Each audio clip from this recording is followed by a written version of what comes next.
Good morning, everyone. My name is David Shaw. I'm Senior Director of Scientific Communications at Accuray Incorporated, and I want to welcome you to this month's installment of the Aero Journal Club. We're so glad you could join us. And I'll introduce our speaker in a moment. First, please note that all attendees everybody who's attending the meeting is on mute right now. So if you have a question, please use the Q&A field. Look around the edges. We think it's in the top left, the Q&A field. Click on it and type your question there. At the end of the presentation, we'll repeat the questions for our speaker to respond to. Unfortunately, we feel we have to do it that way. Otherwise, we'll get a lot of excess noise that interferes with the speaker's presentation. So please use the Q&A field to submit your question. We'll repeat the questions for our speaker to respond to at the end of the session. We are also recording this presentation and we'll post it on Aero so folks who couldn't attend can hear it later. We'll make an announcement of that on Aero as well. Okay, with that out of the way, again, welcome to the Aero Journal Club webinar. It's February 15th, and we are so happy to be able to introduce Dr. Ugo de Paula. Dr. de Paula is Chief of Staff of the Radiation Oncology Department at San Giovanni Hospital in Rome, Italy. Dr. de Paula holds degrees in radiation oncology and clinical oncology from the University of Rome and has more than 30 years experience in these fields. The original San Giovanni Hospital was built in 1240 AD and is one of the oldest and biggest hospitals in Rome. It has a very active breast unit, treating close to 600 patients a year, 400 with surgery, mainly with breast conservative surgery, or BCS. Dr. de Paula inaugurated a new modern radiation oncology department at San Giovanni with TomoTherapy in the year 2010. And in 2011, he began a study on accelerated partial breast irradiation, APBI, after BCS in women with early breast cancer. Today, he will discuss this experience, which has been published in Anti-Cancer Research, and you see on the slide right now a link to the journal. So you can get the journal open access. Today he will discuss this experience, the study, and the preliminary results published in this article last year. Dr. de Paula, thank you again for joining us. Please take it away. Thank you. Good morning or evening to everyone. Thank you, Dave, for your kind introduction. Thank you, Accuray, for the invitation to present our data to the Aero Journal Club.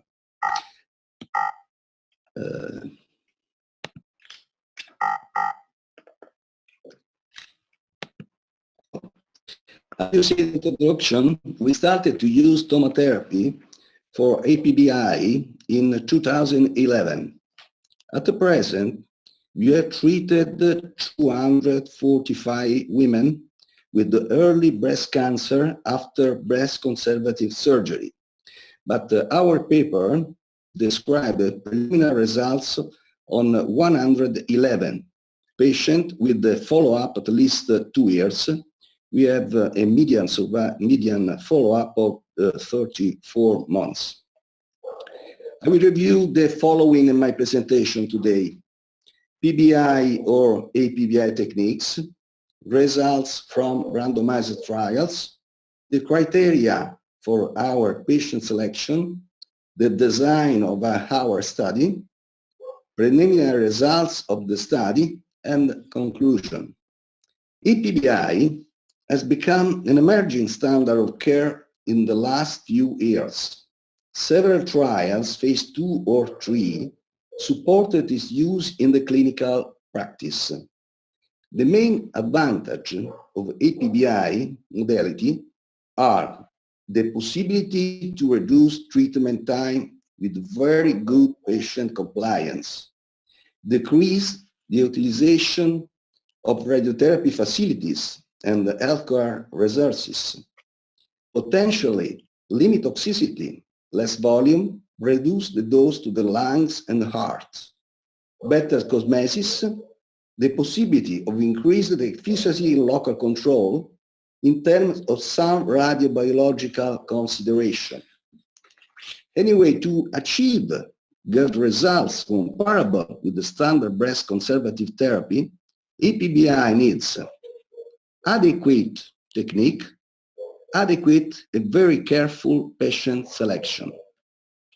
There are several reported techniques to administer PBI or APBI, like intraoperative radiation therapy with electrons or with low energy X-ray, brachytherapy in several modes like interstitial, mammocyte, multicatheter, and external beam radiotherapy in 3D conformal radiotherapy, EMRT, tomotherapy.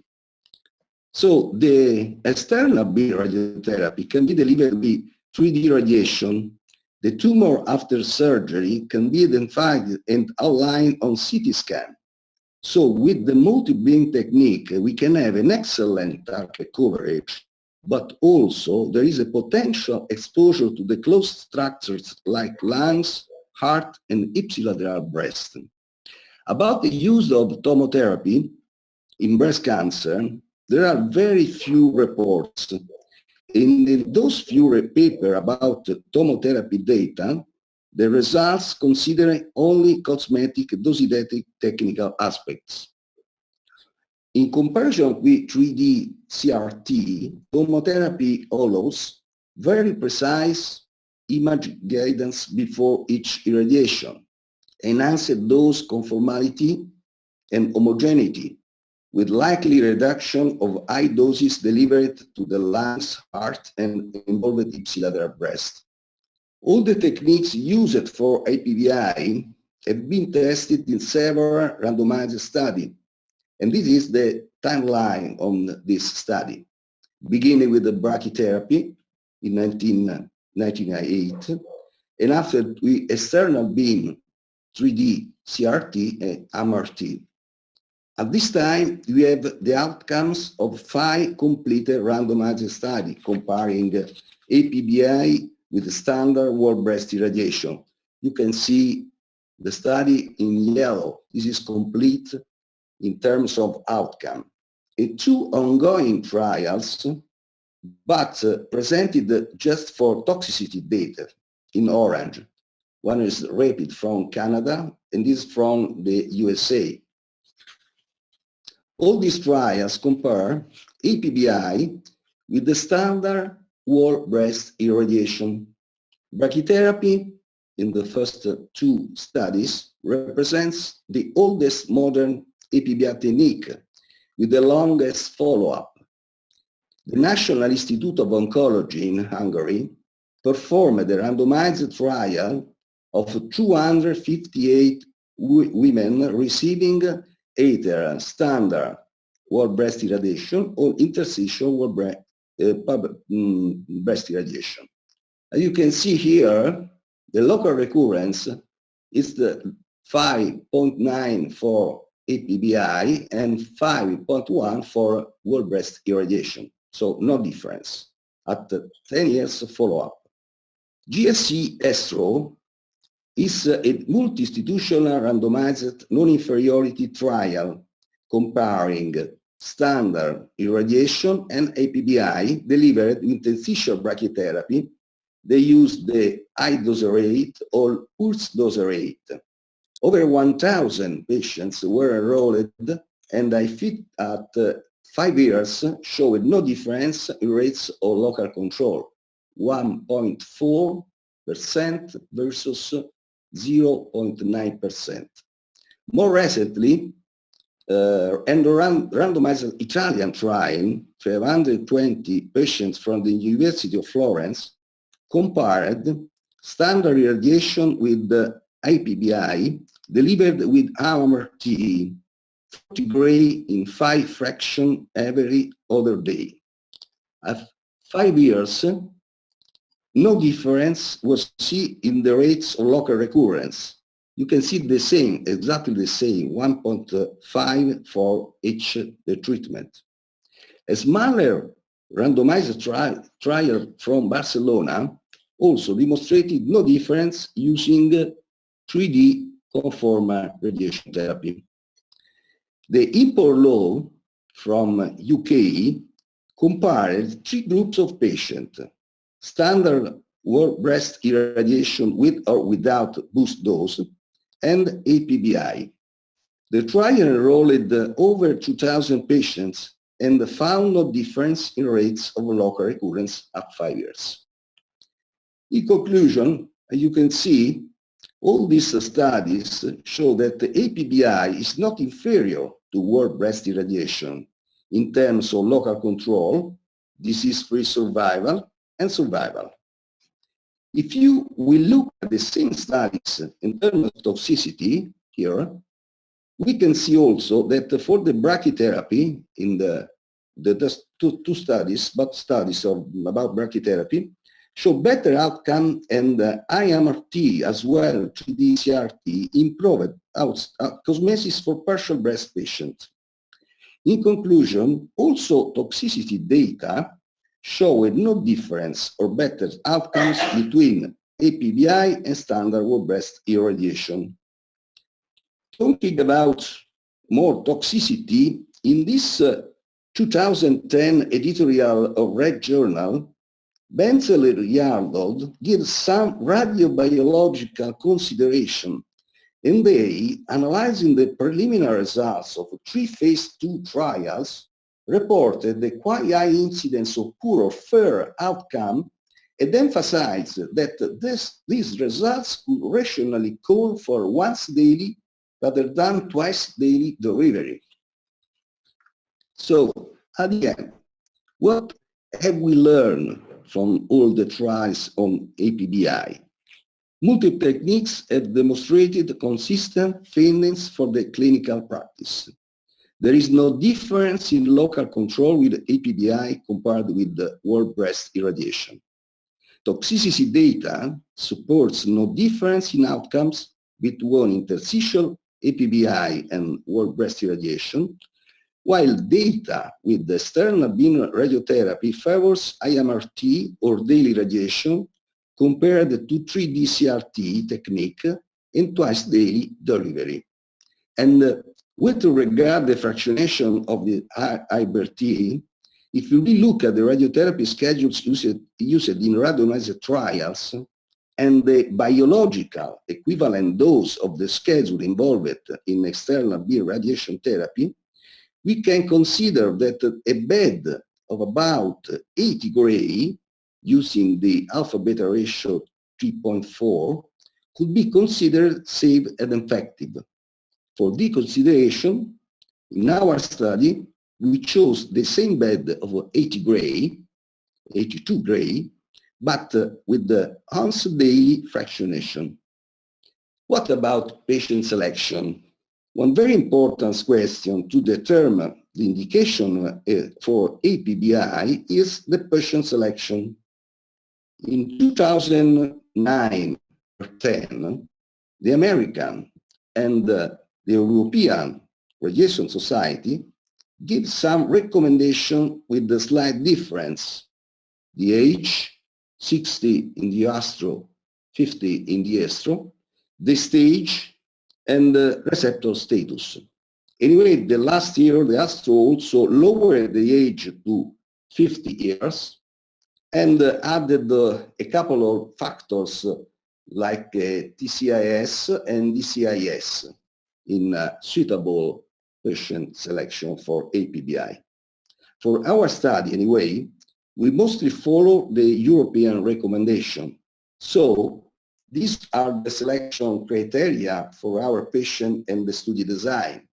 For APBI, our women treated with breast conservative surgery should have invasive carcinoma with the diameter less than 3 centimeters, 50 years or older, negative margins, no multifocal or no multicentric tumors, no LCIS, no extensive DCIS, no lymphadenal invasion, PN0, PN1A without extracapsular extension, any kind of receptors or HER2.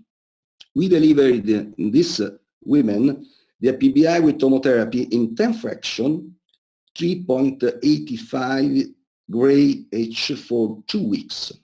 The tumor bed after surgery can be identified in a light on CT scan guided by the surgical clips. We can have an excellent target coverage and decrease exposure to the closed structures like lungs, heart, and ipsilateral breast. The subsequent treatments are easy in the individualized repositioning system and IGRT modality. The endpoints of our study were primary, local control in ipsilateral breast, early and late toxicity, secondary cosmetic results, compliance, and quality of life. At this time, we have treated 245 women with APBI. A preliminary analysis was conducted when at least 100 patients had reached a minimum follow-up of 24 months. So our paper described preliminary results of 111 patients with a follow-up at least 2 years. The median is 34 months and range is 24-53. These are the patient characteristics in terms of age, stage, histology, lymph node status, chemotherapy or not, biomolecular classification. The median age is 65 years.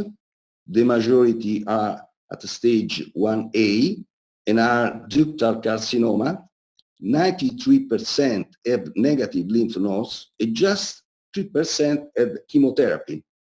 Lumina-like A is the predominant biomolecular type. At the medium follow-up of 34 months, there were no ipsilateral regional recurrence. One patient developed a contralateral breast cancer after 1 year from the first surgery. The acute skin toxicity was grade 1-2 RTOG in 12 patients. The late skin fibrosis was grade 1 in 9 patients. The cosmetic score was recorded before radiotherapy and at 6, 12, 24 months simultaneously by women and physician according to this frame.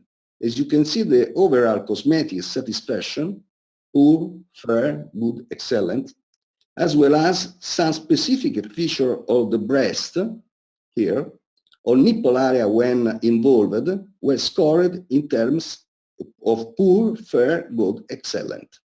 And these are the result of the evaluation of the patient and physician. You can see the same features in both charts, the same shape.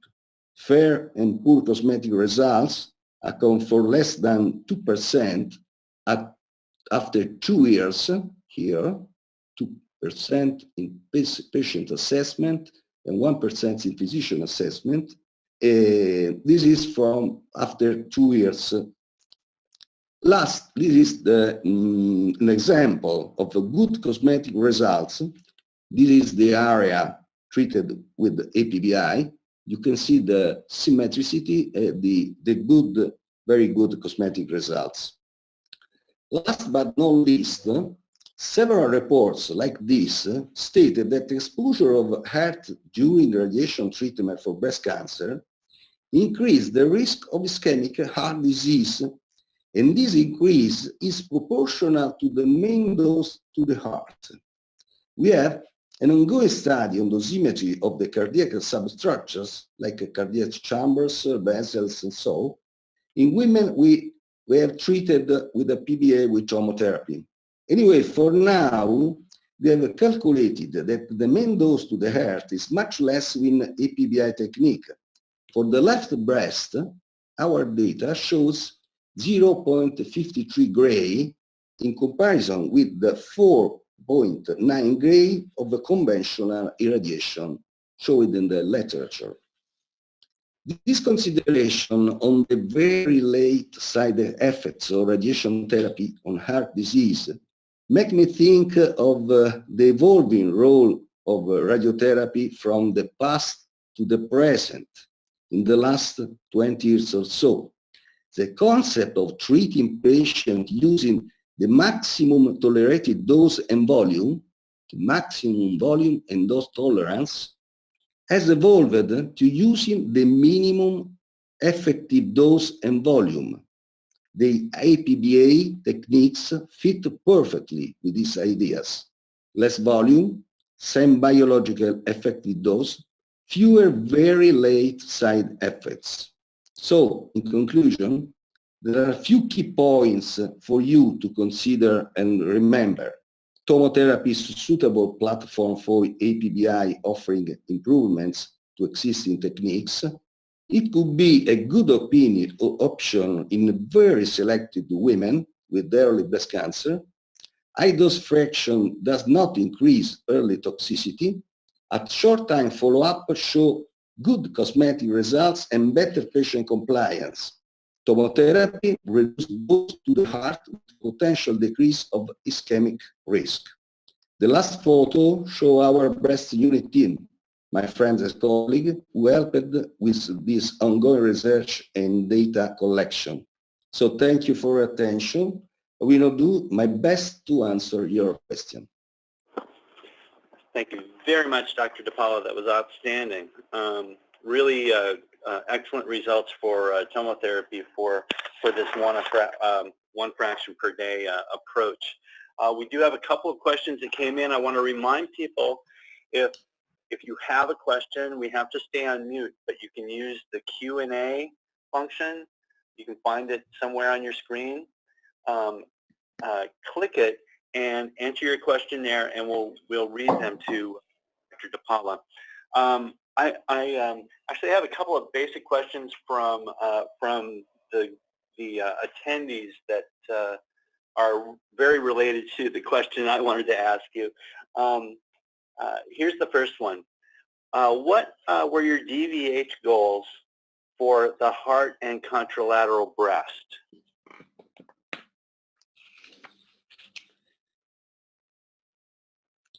I know you ended up with a very low mean heart dose. That was yes. Really, the total dose of the PBI is less from the conventional irradiation. Anyway, we don't use the directional blocks for the tomotherapy because it wastes the homogeneity. But we use the optimization ROI, region of interest, to achieve the best dose homogeneity in the target volume and minimize dose to the organ risk. In this way, this is particular for the left breast, where the cardiac chamber, the artery, the coronary, and vein are very close to the chest wall of the breast, the target volume. We studied also the combination with a field with the 2.5 centimeter pitch of 0 to 1.5 to minimize it, to treating of the dose distribution to the overlapping joints of the radiation feed in helical tomotherapy. So I think, I don't know if I answered your question. Yeah, I think the questioner was asking for a specific contralateral breast dose constraint and heart constraint. See, the contralateral breast, it's one of more important constraints in our protocol. We use for the protocol dose, we use the constraint of NCIBP RTOG study about the APBI protocol. This is one of the more precise study for the dose constraint for the normal tissue. We apply this protocol. That's great. Yeah, so NSABP B39 RTOG 0413 would provide those dose constraints. Did you limit chest wall dose? Yes, in the target, we draw the PTV evaluation with the very 5 millimeters from the contour, the external contour, the body, and from the lung also. So the PT evaluation is different from the regular PTV. Mm. Okay, very good. Was there anything about the patient that got a breast cancer in the contralateral breast? Was their dose any different from any other patient, the dose they got from the first treatment? To have an idea of the effective dose on the contralateral breast, we have to wait many times anyway. I think that the contralateral breast in our experience is very few anyway. Right. Okay. Let's see. I think I want to remind folks that the paper itself can be found online. It's open access. So if you we put the link up at the beginning of the presentation. Actually, Dr. Paula, if you want to go to the first, if you can go back up to the first page, we can show people that link so they can get back to that paper. Perfect. There it is. Yeah. Okay. Yeah. Okay. Perfect. Okay. So if you go to that link, folks, you can see the paper, and you can a lot of questions about doses and so on can be answered there. And Dr. Albertson, I'm sorry, Dr. DePaula, you treated with Tomo Helical, is that correct? Pardon, excuse me? You treated with Helical IMRT, correct? Yes, right. Yeah. So we had a good question. Were these Tomo Direct or Helical? And I did believe they were Helical. So we don't use the Tomo Direct. We use the IMRT, and the ratio of the maximum, the average intensity of the beam was selected also in order to maintain an average treatment administration time in 10 minutes, not more. So the patient could be in very comfortable position, and we can have the treatment assurance quality in a very good way. Very good. Let's see. Another question from attendees. Is there a specific tumor size range that determines whether partial breast treatment is performed or total breast irradiation performed? Yes.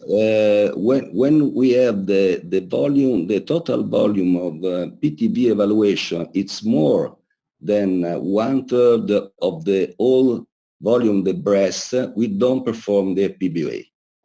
So the limit is 1/3 of the total volume of the breast, because there is no sense. Because when the volume of partial breast it's too much, it is nonsense to treat a partial breast. So this is a protocol also. I think of the RTOG, the same. Very good.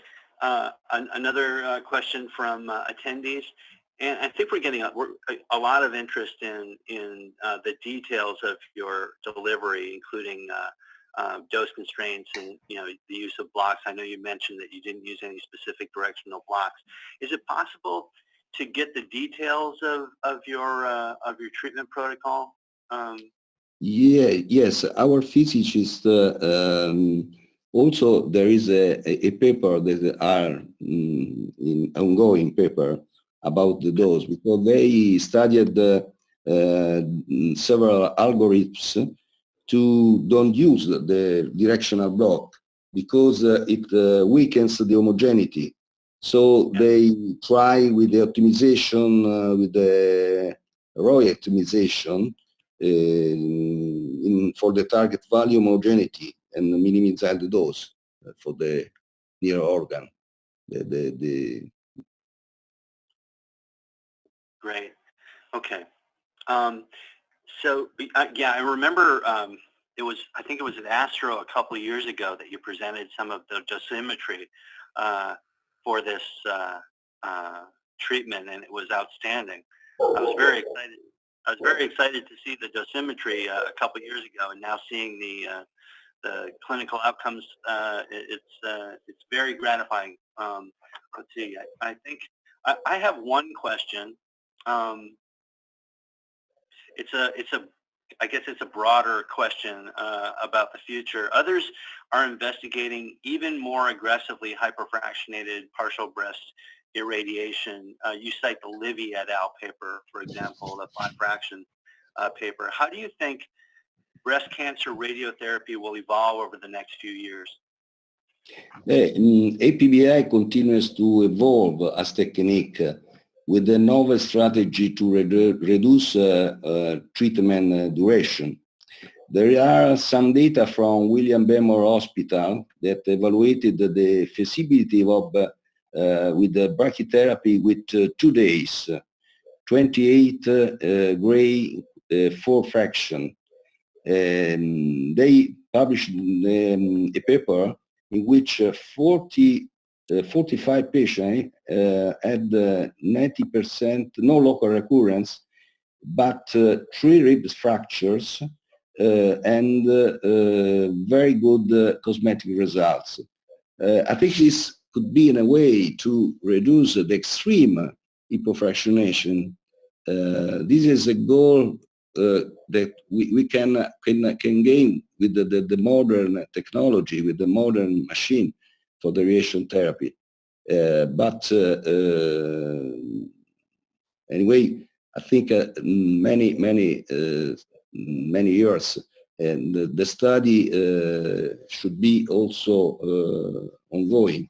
So we have to wait a couple of years also for results of NSABA and RTOG, the protocol, the results. They compare different technique, and I think it's just this, the unique study that compare different technique, so we can have an idea more precise of this. Excellent. Thank you very much.